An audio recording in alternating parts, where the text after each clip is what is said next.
People whom you love are not easy. Transform yourself in such a way. Being in your presence, unknowingly, their cup will turn around. As far as your spiritual process is concerned, anyway you're alone. Namaskaram Sadhguru. I'm in a relationship with a very bitter person who is not interested in spirituality. How can I handle my relationship without losing my way on the spiritual path? If your concern is your spiritual growth only, then if you have a demon for your partner, that's the best thing. But your partner, your husband, wife is not just about spiritual growth, you also want to have a pleasant life in the family. Then you have to choose someone whom you like, but any human being on the planet, there is something that you don't like about them, isn't it so? So you use that part of it for your spiritual growth, and the rest of it you enjoy. Just as life. So if your intention is to have a good family, then some rapport is needed between two people, otherwise it won't work. Especially if you have produced children, then rapport is must, otherwise you'll foul the new life that's come up. If you create a foul atmosphere, you'll foul up the new life that is coming up. Nobody has any right to do that actually, but people are doing it. But no human being has any right… You can mess yourself up as much as you want, that's up to you. But you can't mess up a fresh life that's just coming up. So, if you're looking for good life, family life, then one has to find rapport. And that rapport means some areas of commonality at least. But if you're looking for spiritual life, it doesn't matter what kind of person he is, you can use everything for your growth, everything for your growth, if that's all your focus is.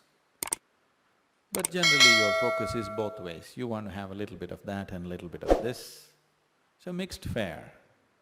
So it gets a little complex. So, to build a rapport takes effort, takes compromise, takes love, endurance. Takes endurance, you know. Somebody is constantly like this, you want to build rapport with that person, but you don't want to go his way. That takes lots of endurance. Yes, sir? People whom you love are not easy. So what can you do? One thing is to transform yourself in such a way, being in your presence, unknowingly, their cup will turn around.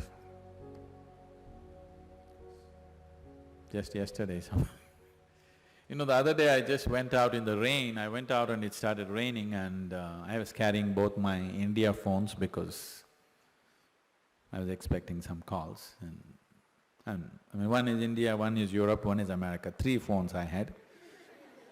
One I had in my jacket, other in my trouser pockets, and by the time I got here it got wet and both the phones just burnt up. Then people around me were telling me, Sadhguru, why carry 2 phones? Now we can have 2 SIM cards in one phone. If you hold it like this, you can speak on the India SIM card. If you turn it around, it just shifts into the other SIM card. You don't have to switch anything, just this way it handles one SIM card. If you turn it around, it handles another SIM card. You have to become like this. I was very suspicious of this phone, I didn't get it, but but you must become like this. If you wish to take people who are around you with you, if you want to walk alone, it's very easy. If you want to take people with you, then it takes a considerable amount of effort. When Gautama was asked this question, is it better to walk alone on the path or with a companion? He's not like me, he's dry. He said, it's better to walk alone than to walk with a fool. He's not saying don't walk with anybody, he's not saying don't have companions, but he said it's better to walk alone than walk with a fool. Because they can drain you, they can take such a lot of energy and time, and you don't know, they may be stronger than you and they may take you their way than you taking them your way. There's every possibility, yes? So, I won't say what Gautama said. All I am saying is, it doesn't matter how you walk, as far as your spiritual process is concerned, anyway you're alone. Nobody is with you. It's only the bodily process, the material process of life, which you can share with people. You come alone and you go alone, isn't it? Even if you have a twin brother or a twin sister, you still come alone and go alone, isn't it so? So when it comes to the spirit, anyway, you walk alone. So don't mix that up. So that part of it you handle well. The material part of it, according to your capability, to what extent you can do it, you do it. They come your way, it's wonderful.